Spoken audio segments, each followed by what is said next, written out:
Thank you for joining us today, and I appreciate the testimony, especially folks from the real world, and Jennifer and Mr. Arth. I had a follow-up question first, though, for Ms. Fulton, and appreciate the testimony. And fairly new to exporting, could you give a little more insight on what you think the biggest barrier to expanding your sales in the future, whether it's in China or you're looking at other countries as well?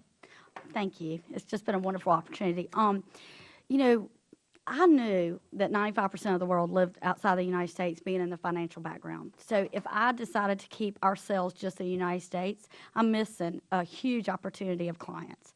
What would help us is resources. Like, I'm getting ready to export to Canada. Well, that's a bilingual label that's got to go on there. Well, I've had to contact 5 different people to figure out how to get that done. Fortunately, the North Carolina Ag Department export has been essential and crucial in SESTA.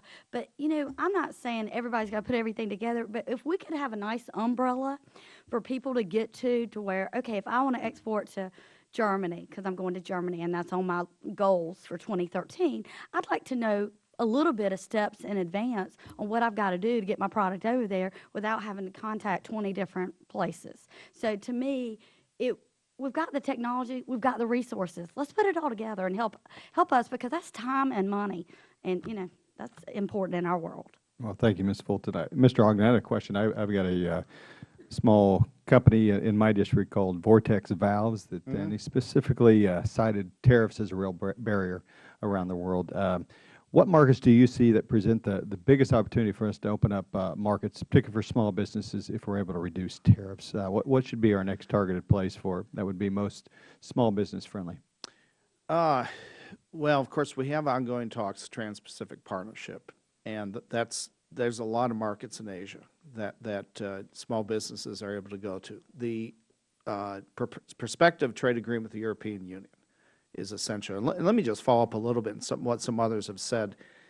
Some of these barriers specifically that really affect small businesses, one of them is standards. One of my fellow North Texas District Export Council members, and I mentioned in my written testimony, International Chemicals Corporation, they make construction materials used all over the world.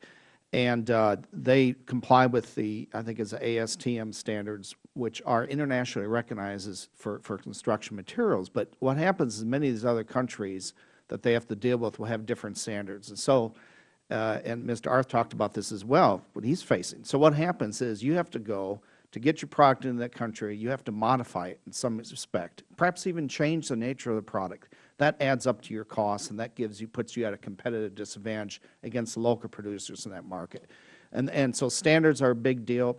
Intellectual property protection, trade secrets is a huge deal. I know the Deputy Undersecretary Blank just came out with a new strategy that the Commerce Department has in trade secrets. So these are just 2 examples of these barriers. But in terms of specific markets, you know, Asia is a very much a growing region right now. I think another area where we need to pay attention to is Latin America. You know, it's always South America is always kind of the backwater, so to speak, but I think there's opportunities there. There's frankly opportunities all over the world. We just need to make sure that we have really good commercial diplomacy, really good trade agreements in effect, and that we're very forward thinking in that respect. Thank you, Mr. Ogden. And the last question from Mr. Arth, and I also have a constituent that's having difficulties exporting to Mexico and concern. We have NAFTA. Why are those happening?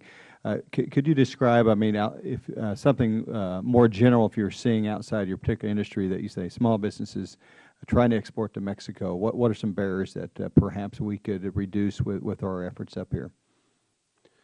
Well, the problem that I've had really relates to finding a partner in Mexico to work with. Okay. The commercial services did a great job. They had a wonderful forum in Mexico City, the Trade Winds Forum on Mexico and the Americas. It was underpriced. Let me make a point that you didn't charge enough for that, and so if they had charged more, there might have been more resources available at the point people came back. I had 4 gold key meetings, which were very productive, identifying prospective customers. I was ready to go, and I didn't expect the commercial services staff to work those accounts on my behalf. I need to find a partner in Mexico to work with me. And where in Cleveland the UCAC seems to have connections to local governmental and private sector organizations that are involved in trade, the commercial services in Mexico City weren't really equipped to connect me to people or even identify a trade rep organization or industry councils or those kinds of folks where I might go to find those people who could assist us. Well, appreciate the comments, and I yield back my time, Mr.